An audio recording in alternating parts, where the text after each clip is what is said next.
Keyingi yillarda yurtimizda tibbiyot sohasiga katta e'tibor qaratilmoqda. Sohadagi yangilanishlar, o'zgarishlar avvalo yurtdoshlarimizning salomatligini saqlash, qator kasalliklarni erta aniqlash, to'g'ri tashxislar qo'yish va ko'plab murakkab jarrohlik amaliyotlarini O'zbekistonda mohirlik bilan o'tkazilishi va bu orqali fuqarolarimizning hayotini saqlab qolishga xizmat qilmoqda. Xususan bugun Surxondaryo viloyatida 2.892.278 nafar aholiga 15 ta ko'p tarmoqli markaziy poliklinika, 101 ta oilaviy poliklinika va 56 ta oilaviy shifokorlik punkti birlamchi tibbiy sanitariya xizmatini ko'rsatib kelmoqda. 2022-yilda 176 ta mahalla tibbiy punktlari tashkil etilib, zaruriy tibbiy jihozlar bilan to'liq jihozlandi. Buning zamirida o'sha hududlarda istiqomat qilayotgan aholining tuman markaziga qatnovlari keskin kamayishga erishildi.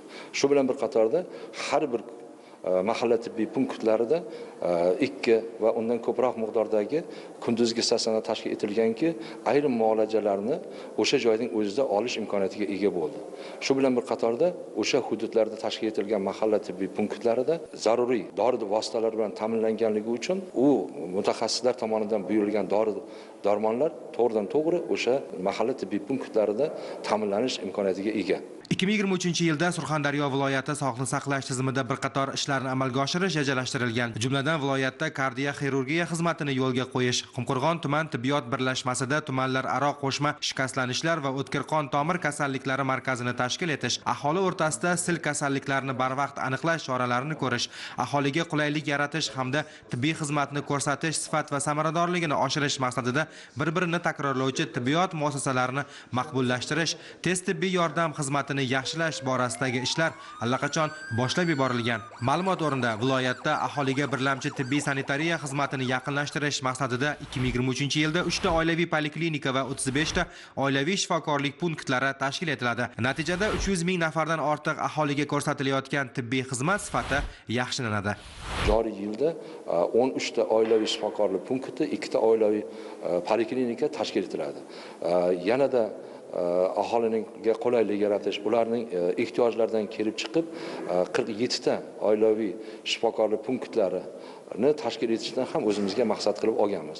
Buning barchasi 2023-yilda umumiy olib qaraganda mahalla tibbiy punktlardan tashqari 62 ta oilaviy shifokorlik punkti va oilaviy poliklinikalar tashkil etiladi.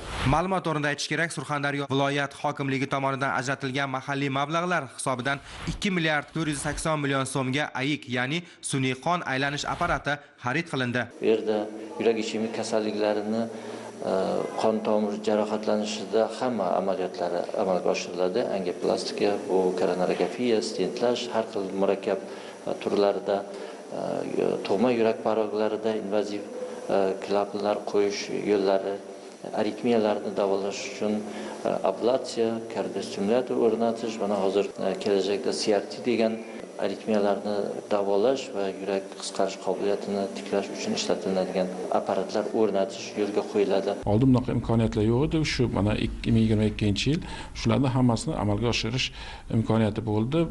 Birinchi navbatda mana shu markazlarda faoliyati hududlar bilan bevosita bog'liq bo'lgani uchun bemorlarni hududda o'ziga yordam ko'rsatish maqsad qilib qo'yganmiz.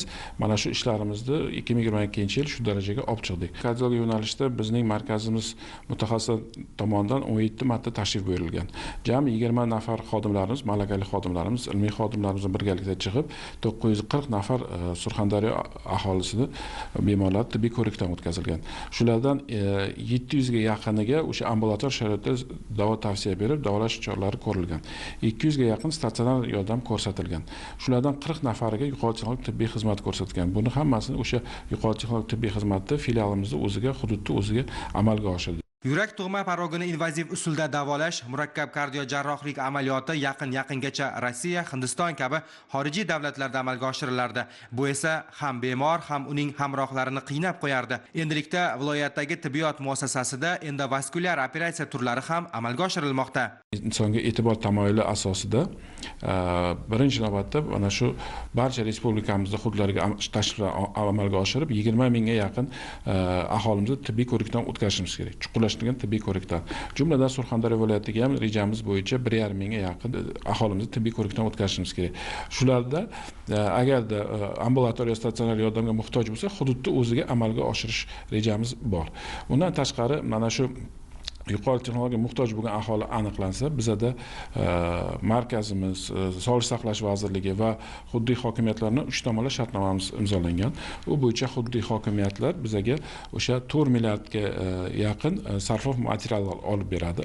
Yuqori texnologik amaliyotlar uchun o'shani ham o'sha bizada mutaxassislar va mahalliy mutaxassislar birgalikda joylarda amalga oshirish imkoniyati yaratiladi. Xudo xolasa buni 2023-yilga amalga oshiramiz.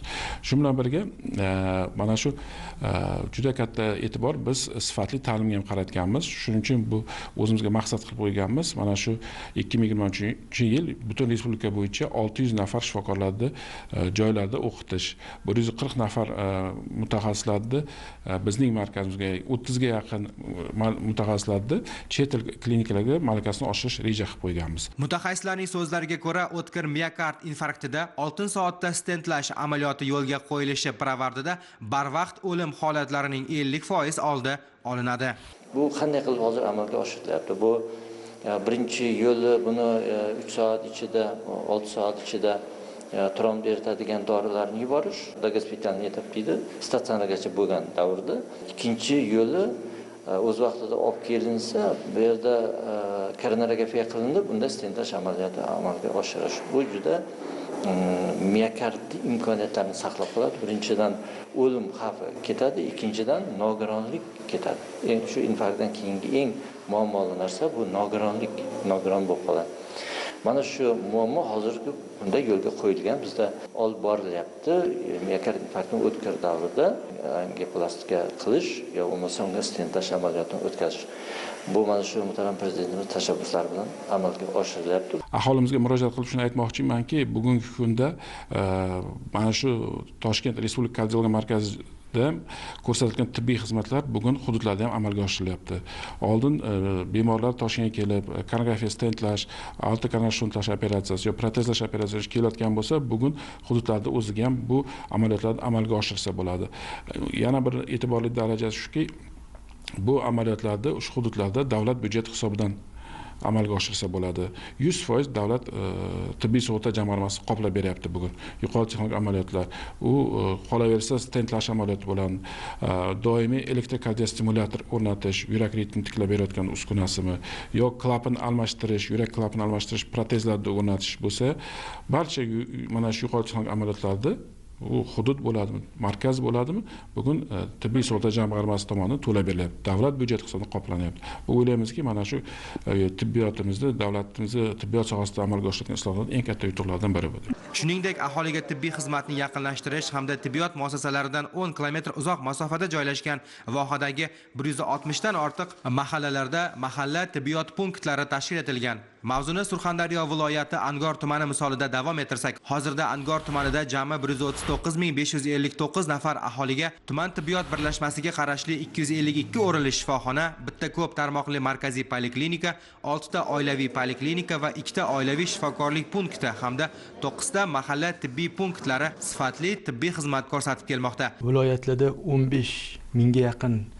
aholini chuqur tibbiy ko'rikdan o'tkazgan bo'lsak, shulardan 1000 tadan ortig'i Surxondaryoga to'g'ri keladi. Surxondaryo viloyatining deyarli hamma tumanlarida mutaxassislarimiz tomonidan muntazam ravishda chiqishlar qilganmiz. Asosan 3 ta yo'nalishda ish olib borilgan. Bu birinchi yo'nalish, bu chuqurlashtirilgan tibbiy ko'rik, ya'ni og'ir xastalikka ega bemorlarni bizning mutaxassislar, o'sha professorlarimiz, tibbiyot fanlari doktori, tibbiyot fanlari nomzodlari chiqib joyida kimga ambulator sharoitda davo choralari kerak bo'lsa qilingan, kimga statsionar. Ikkinchi yo'nalishimiz bu mutaxassislarni, o'sha hududda ishlaydigan mutaxassislarni qayta tayyorlash.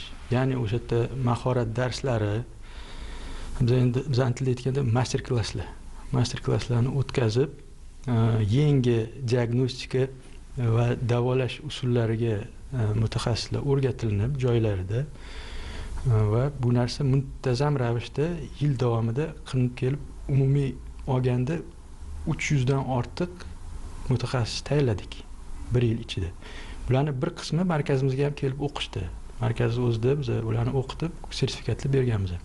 Terapiya yo'nalishi bo'yicha. Va uchinchisi bu kasallikni oldini olish profilaktikasi bu sog'lom turmush tarzi. Ya'ni bizani mutaxassislar chiqqan paytda mahallalarda sog'lom turmush tarzi, to'g'ri ovqatlanish kabi ma'ruzalar bilan keyin biz oldindan tayyorlab qo'ygan o'sha tarqatma materiallarimiz bo'ladi.